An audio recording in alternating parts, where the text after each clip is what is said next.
Good morning students. आज की इस क्लास में अपन डबल रिफ्रैक्शन के बारे में बात करेंगे, अर्थात द्विअपवर्तन।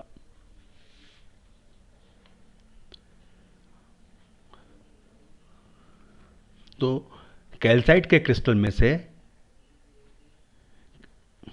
जब किरण अपवर्तित होती है तो दो अपवर्तित किरणें बन जाती हैं। यह घटना द्विअपवर्तन कहलाती है। कैल्साइट अथवा आइसलैंड स्पार, ये जो क्रिस्टल होता है कैल्शियम कार्बोनेट यानी कि CaCO3 का बना हुआ होता है, और यह आइसलैंड में बहुत बड़े बड़े पारदर्शी क्रिस्टलों के रूप में पाया जाता है। इस कारण कैल्साइट को आइसलैंड स्पार भी कहा जाता है।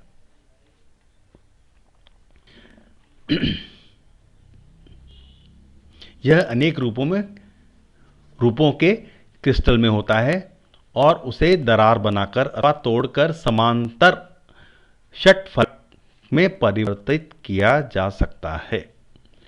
जो ऐसे 6 समांतर चतुर्भुज द्वारा घिरा होता है, जिसके कोण 102 डिग्री तथा 78 डिग्री के होते हैं।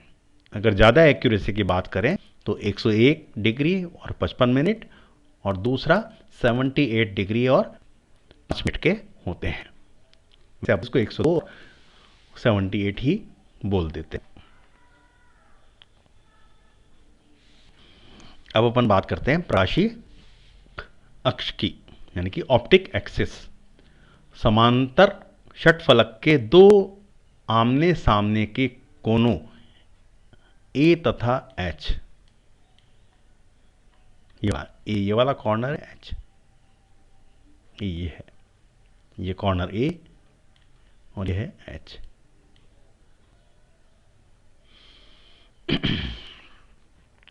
ये दोनों कोने ए तथा एच क्रिस्टल के ब्लंट कोने कहलाते हैं।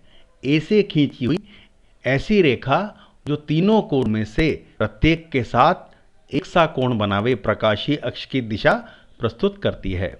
वास्तव में इस रेखा के समांतर अन्य कोई रेखा भी प्रकाशीय अक्ष है, इसलिए प्रकाशीय अक्ष कोई रेखा नहीं होती, वरन यह एक दिशा होती है एवं वह दो भूरे कोनों को मिलाने से निर्धारित नहीं होती। केवल विशेष अवस्था में जब क्रिस्टल के तीनों कोण बराबर होते हैं तो दो भोटे कोनों ए तथा एच को मिलाने वाली रेखा क्रिस्टलीय अक्ष के साथ संपात होती है और वह प्रकाशीय अक्ष की दिशा प्रस्तुत करती है। यदि कोई प्रकाश किरण प्रकाशीय अक्ष पर अथवा उसके समानांतर आपतित होती है तो वह दो किरणों में विभाजित नहीं होती। इस प्रकार द्विअपवर्तन की घटना उस समय अनुपस्थित रहती है जब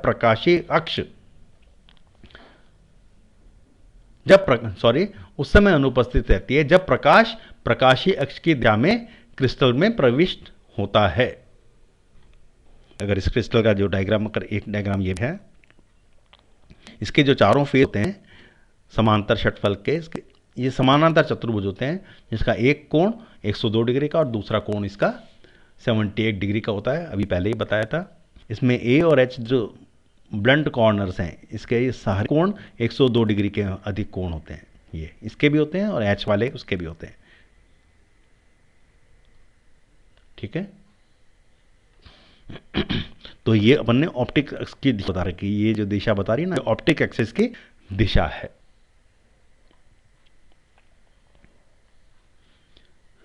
द्विअपवर्तन की घटना को निम्नलिखित प्रयोग से अपन दर्शा सकते हैं। एक कागज लें, उस पर इंक से एक डॉट लगा दें, बिंदी लगा दें, तो कागज के ऊपर बिंदी पर एक कैल्साइट क्रिस्टल रख देते हैं एक। ठीक है। तो कैल्साइट क्रिस्टल के ऊपर से अगर अपन देखते हैं तो आपको दो प्रतिबिंब दिखाई देंगे। अब इस क्रिस्टल को धीरे धीरे घुमाते हैं इस दिशा के अंदर, इस दिशा में अगर जैसे घुमा रहे हैं अपन, बता भी रखा है इसके अंदर, और अपनी आंख को क्रिस्टल के ऊपर रखते हैं, तो यह देखा जाता है कि एक प्रतिबिंब इसे रहता है और दूसरा प्रतिबिंब क्रिस्टल के घूर्णन के साथ घूमता है। तो स्थिर प्रतिबिंब साधारण प्रतिबिंब कहलाता है और दूसरा असाधारण प्रतिबिंब कहलाता है।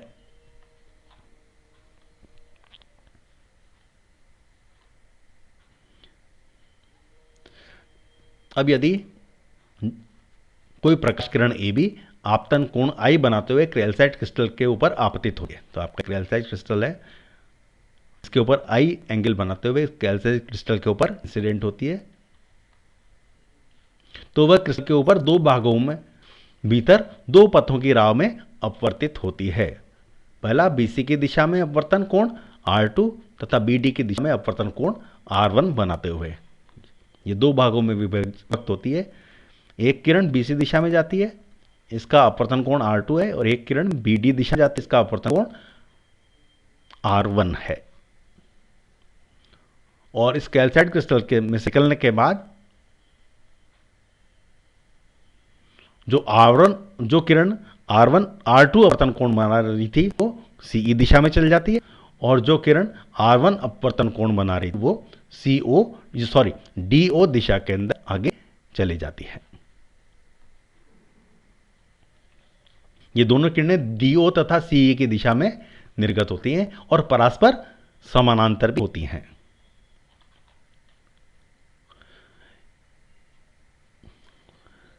ठीक है, तो साधारण किरण अपवर्तनांक कितना होगा, म्यू अगर रिप्रेजेंट करें तो साइन आई अपॉन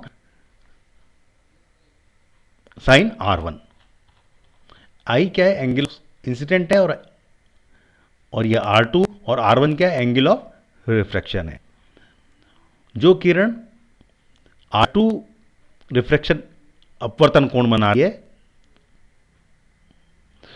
उसको अपन एक्स्ट्राऑर्डिनरी लाइट से कह रहे हैं, जो किरण R2 अपवर्तन कोण बना रही है उसको अपन एक्स्ट्राऑर्डिनरी लाइट से रिप्रेजेंट कर रहे हैं, और जो किरण R1 अपवर्तन कोण बनाते हुए DO दिशा में निकल रही है उसको अपन ऑर्डिनरी लाइट से रिप्रेजेंट कर रहे हैं। तो साधारण किरण के लिए अपवर्तनांक mu o equal to sine i upon sine R1, और असाधारण किरण के लिए अपवर्तनांक mu e equal to sine i upon sine R2। तो यह पाया गया कि साधारण किरण अपवर्तन के नियम का पालन करती है और उसका अपवर्तनांक कांस्टेंट होता है, और असाधारण किरण के लिए अपवर्तनांक आपतन कोण के अनुसार परिवर्तित होता है और यह नियतांक भी नहीं होता। कैल्साइट के अंदर म्यू ओ की वैल्यू म्यू ई से ज़्यादा आती है क्योंकि R1 is less than R2 है। इसलिए क्रिस्टल के भीतर साधारण किरण के लिए प्रकाश वेग असाधारण किरण के प्रकाश वेग की तुलना में कम होता है। कैल्साइट में असाधारण किरण साधारण किरण की अपेक्षा अधिक वेग से चलती है एवं असाधारण किरण का वेग भिन्न भिन्न दिशाओं में भिन्न भिन्न होता है क्योंकि उसका अपवर्तनांक आपतन कोण के साथ परिवर्तित होता है। ठीक है, यह पाया गया कि दोनों किरणें रेखा ध्रुवित होती हैं। साधारण किरण के कंपन क्रिस्टल के मुख्य काट यानी कि प्रिंसिपल सेक्शन के अभिलंब होते हैं, जबकि असाधारण किरण के कंपन क्रिस्टल के मुख्य काट के तल में होते हैं। इस प्रकार दो किरणें रेखा ध्रुवित हो जाती हैं और उनके कंपन परस्पर अभिलंब होते हैं। विशेष अवस्था की बात करें कि जब कोई किरण जब प्रकाशीय अक्ष समानांतर कैल्साइट क्रिस्टल पर आपतित होते हैं तो साधारण तथा असाधारण किरणों में विभाजित नहीं होती। इस अवस्था में साधारण तथा असाधारण दोनों किरणें एक ही दिशा में एक ही वेग से चलती हैं और जब कोई किरण प्रकाशिक अक्ष के अभिलंब कैल्साइट क्रिस्टल पर आपतित होती हैं तो प्रकाश किरण साधारण तथा असाधारण घटकों में विभक्त नहीं होती। इसका अर्थ है कि असाधारण तथा साधारण किरणें एक ही दिशा में परंतु भिन्न भिन्न वेग के साथ चलती हैं। ठीक है, आज के लिए इसके बाद नेक्स्ट टर्न पे बात करेंगे।